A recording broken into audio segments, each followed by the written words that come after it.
Hello and welcome to Writer's Therapy, or Writer Therapy, or Artist Therapy.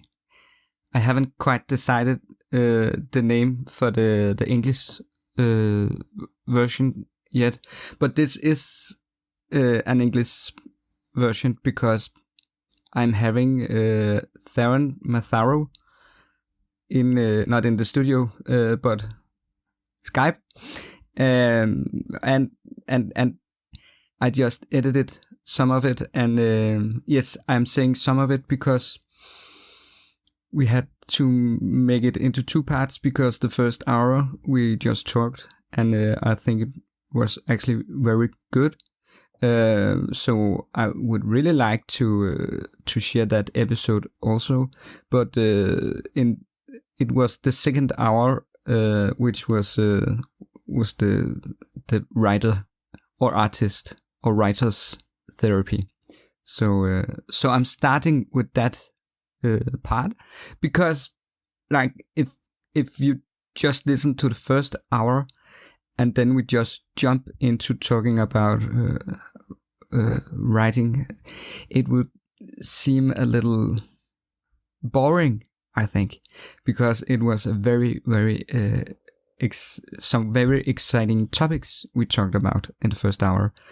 I could see that as a bonus episode for later, but this is this is me normally speaking Danish all day long, trying to make this all the way in English, this episode. So if some big fan of Taran Matharu is sitting out there somewhere and just Google or write Taran's name in a podcast app and find this episode, I think you reader who's only speak English, you should be able to understand all of it.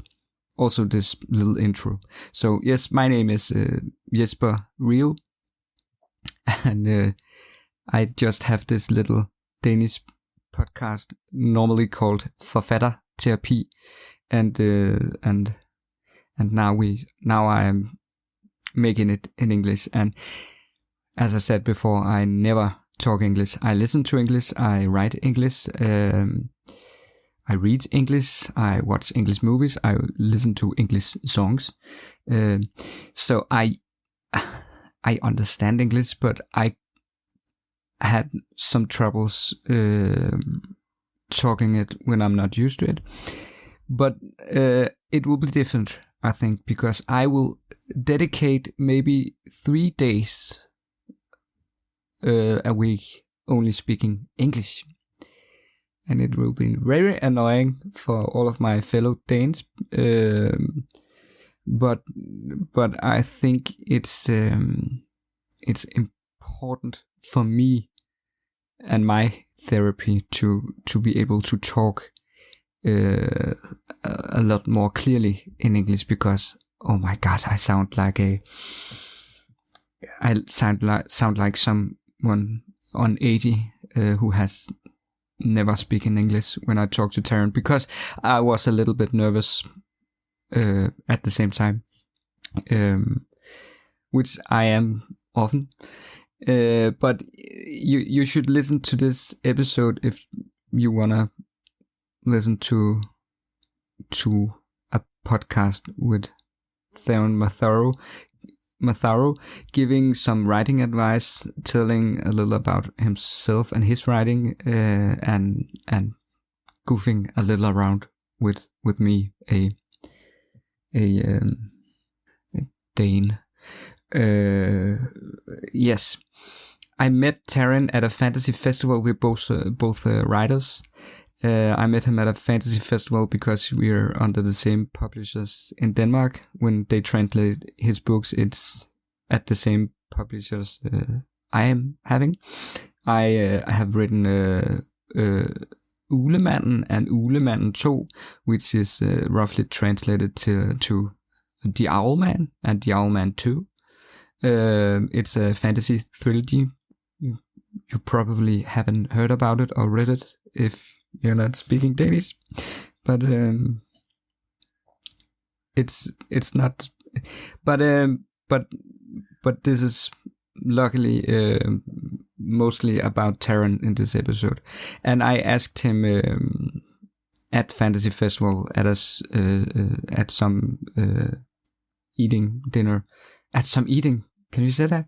I asked him in the evening if he wanted to be in the podcast, and he said yes. So yes, this is the intro for that podcast, and now you just get the episode. And if there should come another English episode, keep me on your feet, because feet, not the ones you walk with, but the ones you listen to. Yes, you know what I mean. Follow this one, because I'm making some more English episodes in the future, and hopefully I will get better at pronouncing the words I know in my mind. Thank you for listening to this little introduction, and here is Taran, and for my Danes, skål.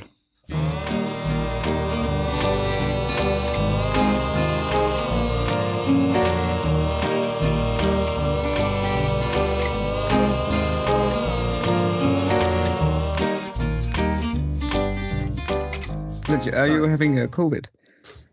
I actually have the flu at the moment. I've done a COVID test. I don't have a COVID, but anyway, let's do the writing.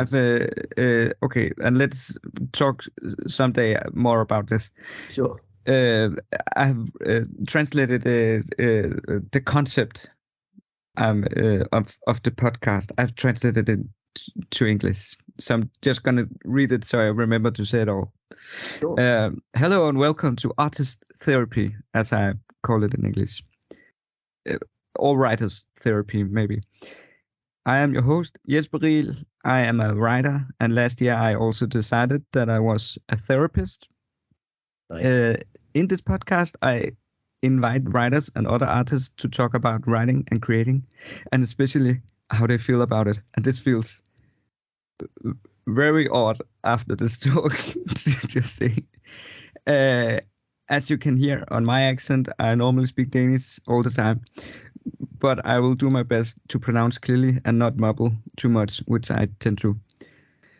I'm sorry if my filter is missing sometimes, but I'm allergic to small talk, and I'm very glad that you are not a small talker. Sorry. Oh, thank you. I always have 10 questions with me, 5 blue and 5 red. The blue ones are very technical and specific about writing and creating. I see them sort of what a normal, interested person would ask an artist about. The red ones tends to go a little deeper. Maybe it gets personal. Maybe it gets a little weird. Maybe someone will cry. And that's okay. That's why I started this podcast. Okay. I wanted to talk about the weird scar or wound your soul tends to get when you pour everything into creating and writing.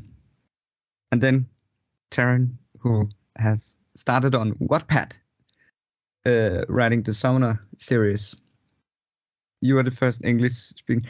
It's so weird to make an intro now, so I think this is maybe I don't know. We're editing it maybe. The Novice is the first one, and you have written a lot of books since. Sure. How about I give a little introduction about myself? Come with it. Okay.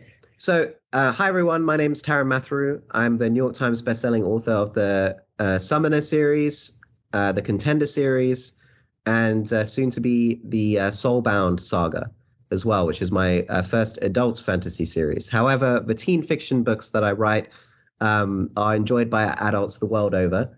So if you're an adult listening to this and my books sound cool, trust me, there's nothing in there that makes them specifically for teenagers necessarily. In fact, when I wrote the book originally, it was pitched to both adult and teen fiction publishers, and it just so happened that the teen publishers wanted it more.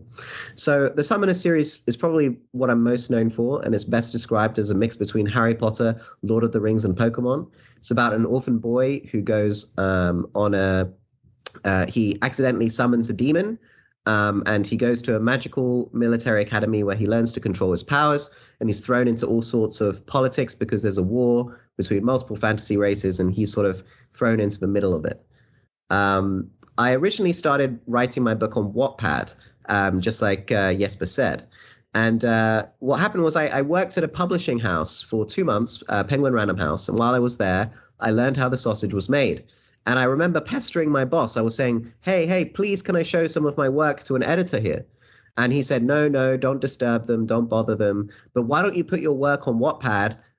Some people have put their work on there and got published. Now, I think at the time it had 40 million users, 30 million users, and only maybe 10 people had managed to get book deals from it. So the chances were very low. And I'm sure he really just wanted me to stop pestering him. But it just so happened that after 2 months, I was calling him up and saying, hey, I've got 500,000 reads on my book, and publishers are getting in touch. And he was very surprised. What's also interesting is that the publisher I worked at, who my boss said, don't show the editors your work, they ended up offering 6 figures to publish the book. And we rejected them. So, it comes around, and now my book's translated into 16 languages around the world, and I write full time. I also have 2 other jobs because that's what I want to do. But for maybe 6-7 years, that's what I did full time, and I love writing. It's always a challenge, especially when you need to do 1 book a year. It can feel like you have homework every day. Sometimes that's how it feels if you have other jobs. But if you love the story you're writing, it doesn't always feel like work. It's only when your deadline's approaching then it maybe does a little bit. It sounded rehearsed, but I think it's just your brain. That's really good. I've introduced myself many times before, and so sometimes I let my mouth get away from me and I talk for too long. Yeah, that's the story. I've told it many times. Yeah, and what do you think about this the concept with the questions? Are you ready for some questions? So I think you asked about the hole, the sort of vulnerable hole that an author leaves inside them when they write a story and finish it. Yeah, I have 10 questions for you, and there are some blue ones who are very technical and writing related, and the red ones are more into the soul and a little weird maybe, but the concept is that I need to ask you to get through 5 of my questions, and you pick and choose if you want it to be red or blue questions, but it needs to be 5 in total. That's fine.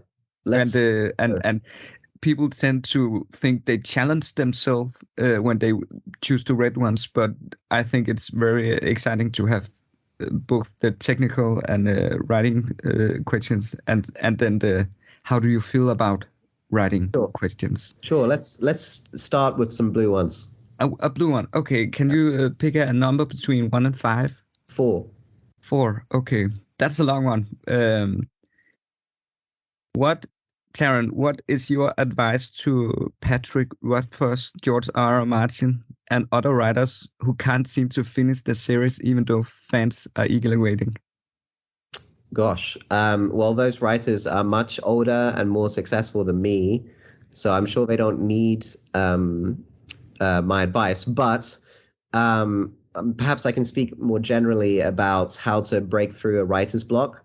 For me, it's generally not a difficulty because I look at my deadline and I'm like, if I miss this, it's going to be very unprofessional, and it sort of forces me into writing. But I will say this. There are days when you will come home and you will not be in the mood to write, and you want to just sit and play video games or watch Netflix or have dinner, whatever it is. And I always suggest to tell yourself, okay, I'm just going to write 1 paragraph. That's it. I'll do one paragraph. At least I've done, 80 words, 50 words, whatever, and then I can go and relax. What's interesting is once you've written those first 50 words or so, you'd be surprised. You're like, well, I know what happens next, so I might as well keep going. You'd be surprised. Sometimes there are days when I really don't feel like writing, but I make myself do a little bit. And by the end of the day, I've written more than I did on all the other days. And it's because if you're writing a good story, especially one you care about, it pulls you in, it pulls you back in. So my suggestion is to not to make yourself do a little every day, because you'd be surprised how much you get done.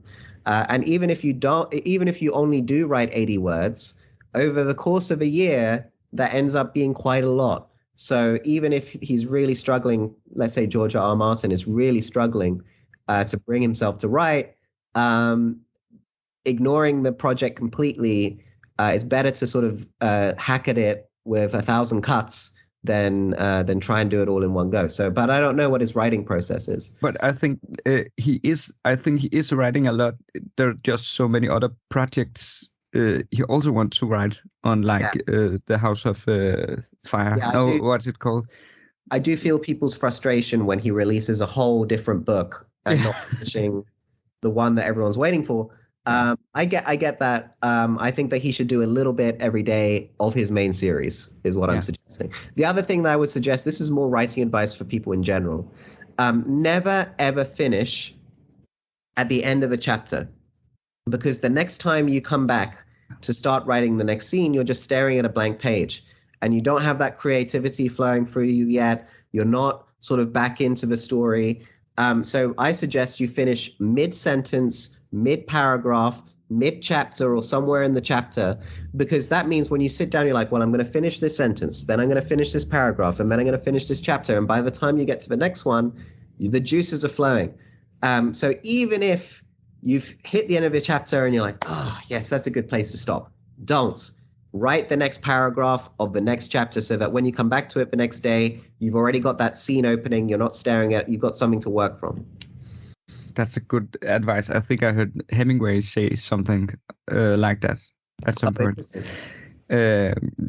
Yeah, it's but it's also very you're tempted to write a chapter done, right? When you're sitting writing, you're really tempted to just keep writing until you get to that point. Yeah, for me, it's really important to to stop writing at a point where it's easy to pick up the next day. That's something that people don't think about. They're just thinking about, let me get this chapter done. Let me get this chapter done. Yeah. That's not the way to think about it. It's about, where can I leave it so that tomorrow I can pick up from where I left off? Yeah. That's for me what makes writing so much easier. How about more fun?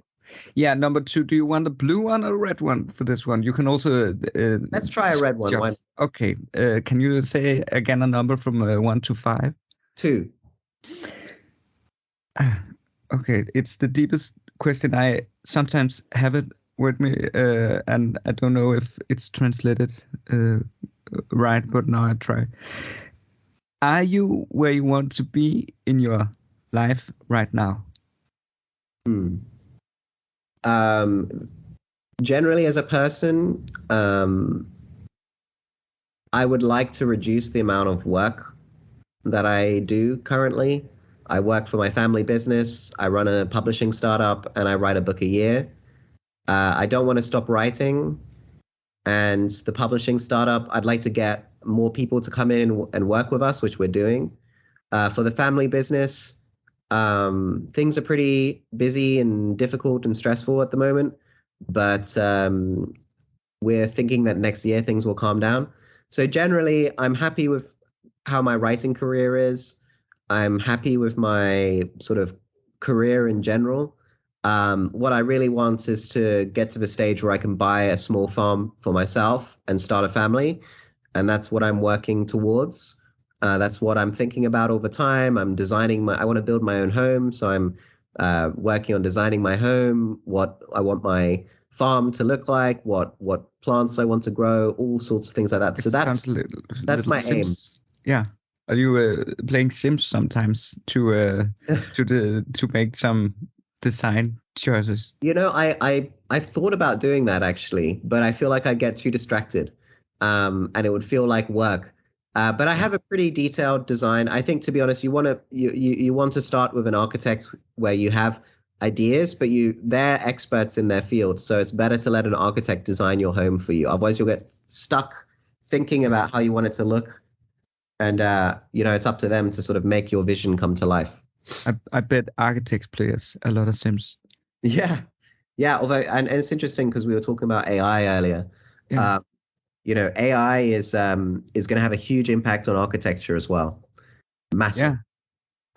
People are going to be able to say, this is the size, this is the floor space that I have, this is how many stories I'm able to build it, this is the style I want it in, this is the number of bedrooms I need, this is the size of the kitchen. You literally slide how big you want various things to be, and then it calculates the most efficient way. You can even say, I want my house to flow this way. So the kitchen must be connected to the lounge, and it must also be connected to the pantry.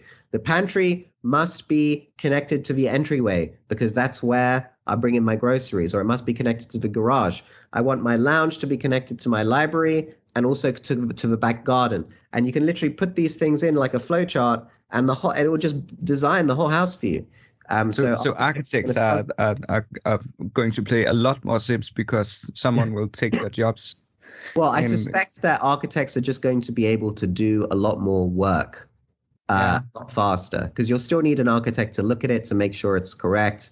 I don't envision a world where people are going to literally use a program themselves to do all the architecture work for them. But it's going to make architects far, far more productive. Yeah. Mm-hmm. Yeah. So you're there where you are in a place in your life where you're happy, but you want to change. Yes, I would like to bring in more people to work in the businesses I work in to help reduce the workload in general.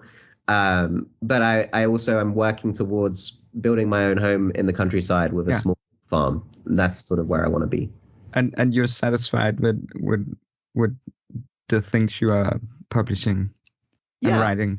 Yeah. I did my experimental series. The Contender series was very experimental. I'm done with that now. I'm writing commercial, popular, or what I hope will be popular fiction in a more standardized fantasy world, and including all sorts of elements that are popular these days, like the cultivation magic system is very popular at the moment. Dragon riding novels are becoming more increasingly popular. Structured progression fantasy magic systems with levels and people working towards becoming more powerful in the story are also popular. So these are things that I've included because I like them as well. There's things I could have included that I don't enjoy reading myself to make the book more commercial, but I think that's always a recipe for disaster to write. Yeah, to try to please someone rather than yourself. Absolutely, yeah. Yeah. Okay, but let's take another question. Do you want a red or blue one? Let's do blue, number 3. Okay. The number 3. Yeah. Okay. Which writers has inspired you or touched you? So there's a writer called Taran Matharu. He's an Irish writer who writes horror for teenagers. And he's most famous for his Vampire's Apprentice series, which they made a film of the first book called Cirque de Freak, which was pretty awful, actually. But he was a young male writer writing for teenagers, and he was first published, I think, at 17 or 15. And he was a big inspiration for me when I was growing up. I'm just going to get some water, sorry. Take some water. Yeah, so that's Taran Matharu is my answer. Taran Matharu. Oh, I went too high in my chair. 2 seconds.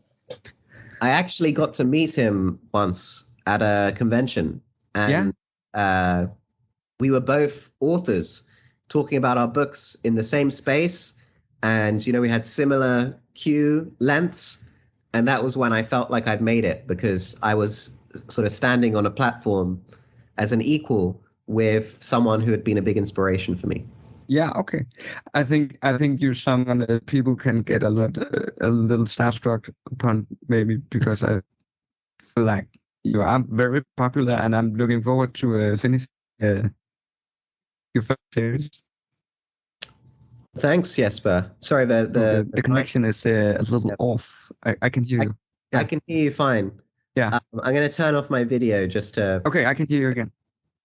I'm going to turn off my video just to make it a bit easier to connect. Yeah. I maybe do the same then. Yeah. So thank you very much for that. I confess I don't really meet many writers who are starstruck with me. Okay. So it's I think we're all equal. I've just been quite lucky in my career that I wrote a book that happened to hit the zeitgeist at the right time in the right way, and it had the correct mix of elements to make it successful, and that my writing ability was strong enough to carry that recipe through in a way that people enjoyed. But it's like people say, writing is a bit like cooking. You can have all the right ingredients, but you need to, and that's important. That's very important. And I think a lot of writers discount that. They think as long as I'm a good writer, anything I write might be successful. That's not the case. I think you need to start with the books that are going to sell well and be popular to start with. And then when you've built an audience who trust you, they will then follow you to read stuff that's a little less, is more unique and less commercial and less about things that they typically like to read. So it's all about finding those correct ingredients. And I think a lot of writers who I meet along the way, they're very precious about their stories and what they're writing. And they don't think so much about the ingredients. They think only about the cooking. And I think that doing some research and looking at what's successful and what sells, and then seeing what you like in that area and what you could bring to the table is something that every writer should do before they start writing the novel. Are people going to like the ingredients I'm cooking, even if I cook them really well? That's sort of the way I think we should look at things. Yeah, you can't just put grass and rocks in a kettle. Yeah, you need something. You're putting blue cheese and raw onion and garlic and pickles, and some people might love that really strong flavor, but most people will think it's too strong and too strange. So that's sort of the way I see it. I think the Summoner series was very much your hamburger and fries, cooked well. It's what people like. And then the Contender series was a bit more of a, like a blue cheese ice cream, which might do well in certain niches, but probably not as popular for some people who they're not interested in Roman. Does blue cheese ice cream exist? Oh yeah, I've had it before. I really need to try that before I read your book. Then is that translated in Danish to Danish? I believe so. Yes, it is. Okay. I'm looking forward to read a lot from you, but I think I would read in English because I don't know, because maybe it's also nice for you to have someone reading it in Danish. Yeah. But I would really like to, for you, for getting the whole Taran experience, read it in English when I'm finished with the first one. I hope you enjoy it if you do give it a chance. It's interesting, I get a lot more people messaging me saying that they loved my Summoner series. So it's always quite special to me when someone messages me saying, I've only read your Contender series and I loved it. And are you going to keep writing it? And I'm like, no, that's done now. Yeah. But I'm looking forward to the grown-up novels. Oh, thank you. Writing. Yeah, it's coming out in the spring next year. I don't know when it's coming out in Denmark, but it's coming out in April of 2024. I will be reading it in English. New readers can start there as well, right? Yeah, absolutely. Yeah. No, thank you very much. And it's interesting. The adult book, I didn't write it, with any difference in mind from when I write my teen fiction, generally speaking. I don't think there's much of a difference other than what you're allowed to include, basically. That's the only difference for me, anyway. I don't think that you You need to dumb down your work for teenagers like some people think you need to do. Teenagers are very precocious, and their teenage readers can understand. They might not like.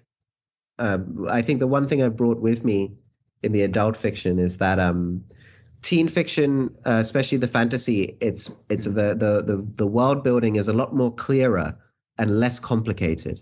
Yeah. And one of the things I struggle with adult fantasy is when you feel like you're reading an encyclopedia, and there's all these places and names and things that you need to remember to enjoy the story. And I always make sure that my world is simple enough that people can read it without having to memorize and learn and focus really, really hard to understand what's going on. And that's one thing I think I brought to the adult fantasy that hopefully people will appreciate. So we'll see. I'm looking forward to it. I should pick another question, shouldn't I? Let's do number one, Red. Number one, Red. How do you feel about having? Okay, this one we have talked about a lot. But maybe I will ask you anyway. How do you feel about having your books translated into Danish, knowing that some of your original voice may have been lost in the progress? You know, I've met the translator once at Fantasy Festival, and once we had a Skype session unrelated. It was like she was helping me do an interview, I think it was, but I can't. Or she was doing an interview with me in English, and I think she did an incredible job. I mean, I can't understand it, but people tell me that it's wonderful. Okay. I think being a translator is such a skill, because you have to take someone else's language and make it flow in your own. And that's a real skill. I actually think it might be harder to be a translator than a writer. Yeah, me too. I think very hard. And so I get great pleasure from having my book translated into other languages, as more people who can experience the world and the characters that I've created and the story that I'm telling. Yeah. And the feedback I get from parents is that I've helped their children get a passion for reading, particularly autistic children. Actually, I get a lot of parents from with autistic children who say, we have spent years trying to get this child to read, and then for Christmas the aunt bought your book. This is just an example of one, but I get these messages pretty regularly, and now it's all they've read, and they've read it 50 times, and they won't read anything else. Can you recommend something else for them to read that's similar? Is the most common. And then I also get a lot of mothers and fathers whose sons didn't read, they didn't like to read, and then they gave them my book, and now they like reading. But again, it's always like, what else can they read? Because believe it or not, in teen fiction, there's very few books with male protagonists. It's about 1 in 10. So and of those, they're very often quite niche sometimes, unfortunately. And I don't. Nobody can really explain why that is. Certainly 20 years ago, girls and boys were reading at the same rate. And now in teen fiction, because there's this huge female adult audience buying teen fiction books, they've started to cater to that audience more than teenagers. And I think for genres, there's absolutely no problem having 80% female readership. Like romance, for example, most of the protagonists are female. Most of the writers are female. That's absolutely fine, because the readers are also female, most of them, right? The readers in the adult market now, that's true. But when you apply that same rule to an age bracket, then I think it's unfair, and I think that there should be something closer to parity in age brackets. Teenage boys should be able to walk into the fantasy section and see more than 1 in 10 books with a protagonist about them. That's just my opinion. Many people disagree with me. Yeah, but, as you know, in Denmark, it's kind of, I don't think it's taboo per se, but there's something about boys and men being creative and writing. It's very rare to meet them compared to females. Yeah, particularly in teen fiction. I mean, I've gone to green rooms where they've asked me to go get water and crisps because being a man, they just assumed that I worked at the venue. Oh shit! I couldn't possibly be an author. No. You know, I'm quite a rarity in the teen fiction space. Yeah. You know. Me too, actually. But there is some other men who write fantasy. There are a few. They tend to be older though. They tend to have had a long writing career before. But there you go. Yes. Look, it happens. It's happened.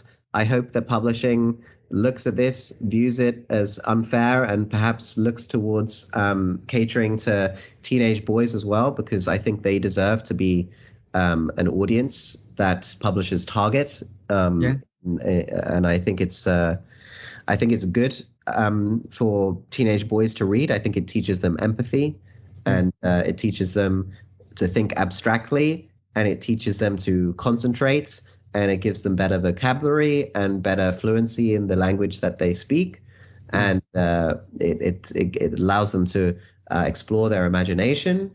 And there's all sorts of benefits to reading that I think everyone should read. Yeah, absolutely. Yeah, or just listen to audiobooks if you. Yeah.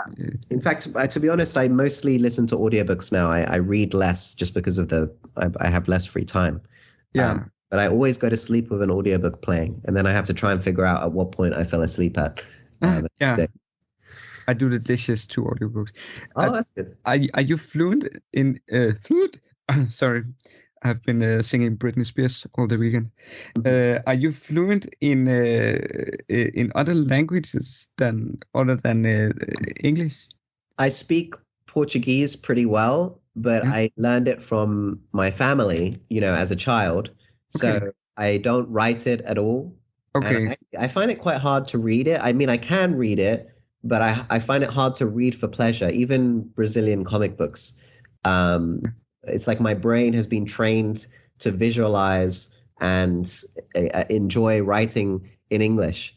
And no matter how hard I try, even though I speak Portuguese pretty fluently, I have a pretty thick accent, but I can understand pretty much everything, and I can make myself understood pretty well. I mean, I'll go to Brazil, stay with my family for several weeks, and it all comes back to me. But yeah, I can't really read it for pleasure, unfortunately. Are you translated into Portuguese? Yes, actually, it was my first book deal. Before English, before United Kingdom or America, Brazil bought it in a preempt. So you read the Portuguese edition of your book? No, but my grandmother has, and she only speaks Portuguese. So and she's pleased? Yeah, she liked it. Cool.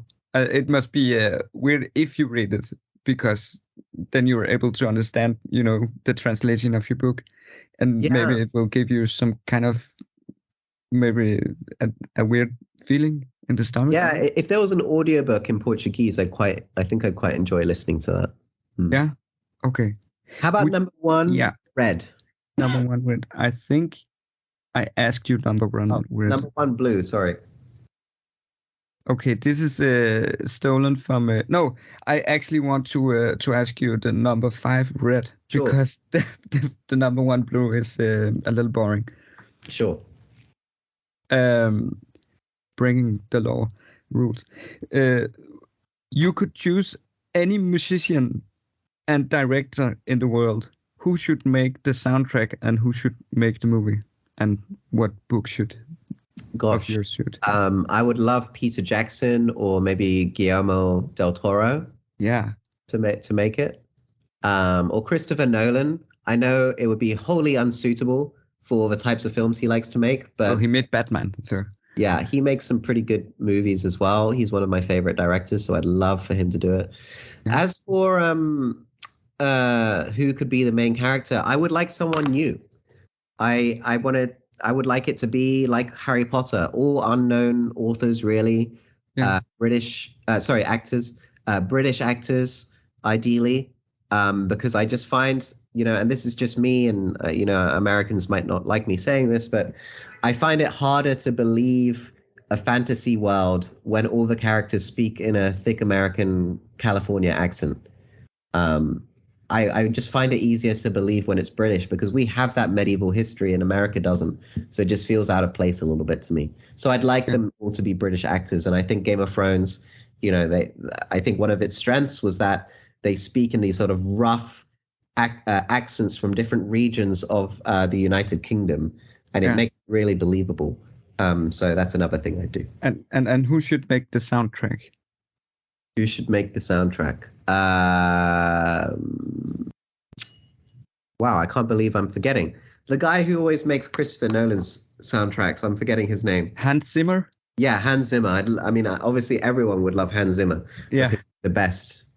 But if it was someone, a pop musician who made, a song about it, who would it be? Maybe not pop musician, just some musician who makes, I really like Ludovico Einaudi. He is a composer who mostly makes piano music. Okay. And he's wonderful. So him and Hans Zimmer, not it's him, the guy who's always making music for Tim Burton, Danny Elfman. Oh, I mean, I wouldn't say no. He's wonderful as well. But I prefer more like epic music like Hans Zimmer makes. I would also say if you've watched Rick and Morty, in the season finale of the last season, they play this like amazing orchestral version of the theme song. Okay. And I'm forgetting, it's an Asian musician. I've forgotten what his name is, but if anyone was to look that up, it's so good, that remix, that I'd be very happy for him to do something similar as well. Cool. Yeah. I'm very glad you didn't pick Red Number 3. I'm afraid I'm not very big on music. So no. It's Red Number 3 is one of my questions. I just glanced at it, and I'm really glad you don't have to answer. But what would you do if you didn't have arms? If I didn't have arms, yeah, I guess you don't have to answer, but you can if you want to. Well, I think it would be a really difficult thing for me. Like it would be for anyone. I'd be very sad because I wouldn't be able to do the gardening that I want to do in the future, and I would have to. Someone would have to feed me. Would you be maybe happy in the show? Sorry, in a show. In the show, you could maybe still talk your books out when you write them? Yeah, you could dictate. You could dictate to someone who would write it for you. Yeah. You could dictate to your computer potentially and say delete, and you could write that way. Maybe frustrating in the start, but if I just think it would be a really tough and terrible thing, and my heart goes out to disabled people who have to deal with that and have to live their lives that way. And I would hate it very much. But suddenly losing the thing you do all the time, losing the arms. Yeah. I'm really glad I didn't ask you that question though. Well, ask me another one. You want another one? Okay, let's take one. You can get this blue one. Your best advice for writing believable characters. Wow. Well, I think one of the things that frustrates me the most when I watch movies, films or TV shows, or I read a book where the characters behave in totally illogical ways because the writer needs them to do that for the story to continue. That is something that frustrates me a lot. So for me, I always put myself, even if I'm not the same person, because I'm quite a logical person, and I would put myself in the shoes of the villain or the friend or the protagonist, whatever, and I say, what would I do in this situation? Or what do I wish I had the courage to do in this situation? But never, if the answer is I wouldn't do that because it's a stupid move or it's a really weird move and doesn't really connect with what's happening, then I don't write it. No. So I think the characters become less believable when they behave in illogical ways and they do things that are out of character for them, or at least just wouldn't make sense for a logical person. It's sort of like if someone is a serial killer, and then they decide to leave a series of clues about who they are on the scene. Yeah. And I just feel like, okay, well, what kind of person would do that? If that is the character for the story, then I need to make sure that they're the kind of character that would want to do that. Somebody who perhaps doesn't care about what happens to them. So maybe they're sort of slightly suicidal. They're slightly, they don't care about going to prison for the rest of their lives. So they're going to have to be someone who's very, very much thinking this is what I need to. This is what I want to do. I want to play a cat and mouse game with the police, and then I'll go to jail if I get caught, or I'll kill myself, or whatever. That's the view that you would have to have that character take. Now, if they're a very careful character who's doing everything they can not to be caught, and they're very precise in everything they do, I would find it hard to connect that character. So that's what I would say towards being believable, is that their actions must connect to logic, and if they're not logical, then the character has to be illogical as well. Yeah. Okay. That's good advice. I will. I think I will take some of that for myself. Thanks. But I really like working on characters, and I think dialogue is very, very, very fun to do when you know a character. I struggle with dialogue a lot. You do? Yeah, I think that's probably the thing I'm worst at. Okay. Do you is there sounds on you when you write dialogue? Do you hear yourself? Yeah, I sound it out in my head when they're speaking, but for me, it's about giving each character their own voice. Yeah. So in an ideal world, the way that I would suggest to do it, if you're writing dialogue, is to imagine that it doesn't have the Joe said, Frank said, Bob said. Just ignore that. Remove all the character names. Would the person reading it still be able to tell who was speaking? Just based on the way they speak, the topics that they're raising, the tone of the speaker. Yeah. Ideally, the reader wouldn't need those dialogue. I suggest keeping them in, of course, but it should be able to work without them. That's how you know that the characters have a strong voice. I've gotten a lot of whips, hits with sticks by my publisher for not including that much he said, she said in my dialogue. But it's because when I write dialogue, it's the scene in real time when I write it. I need to have the tempo, the face.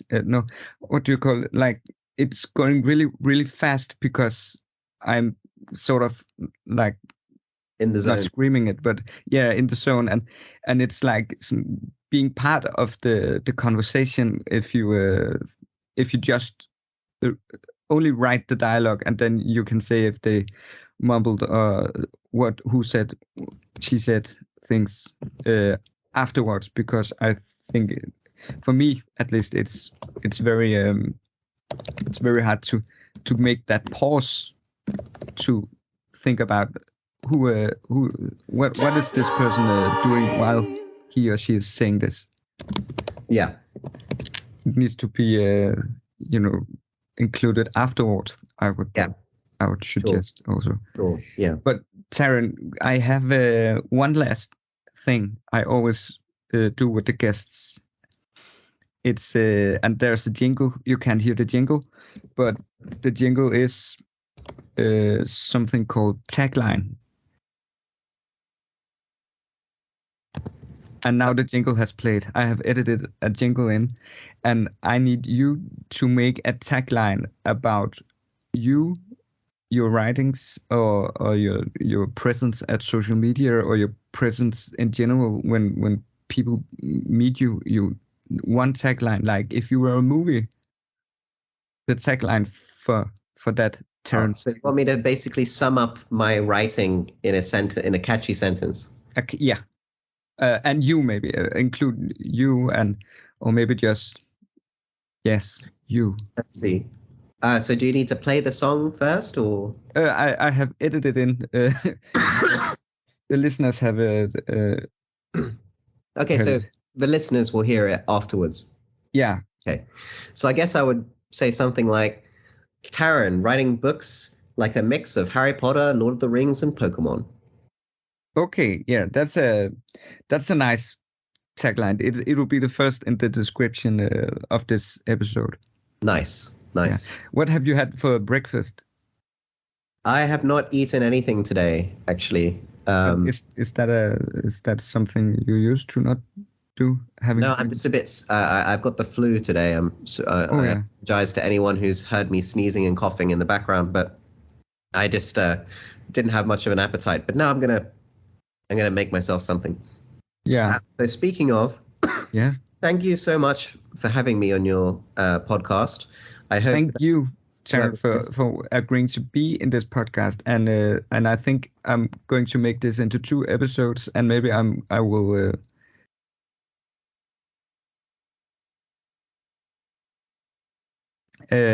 Maybe I think this part, where we make the traditional artist therapy, I think it will come out already tomorrow, if it's okay. I don't think we have been. Yeah, we didn't discuss anything too. No, and then I can send you the edited part of the first half before releasing it. Taran, have a wonderful day in London, and I hope you will write a lot of nice words today, if that's your. That's my mission.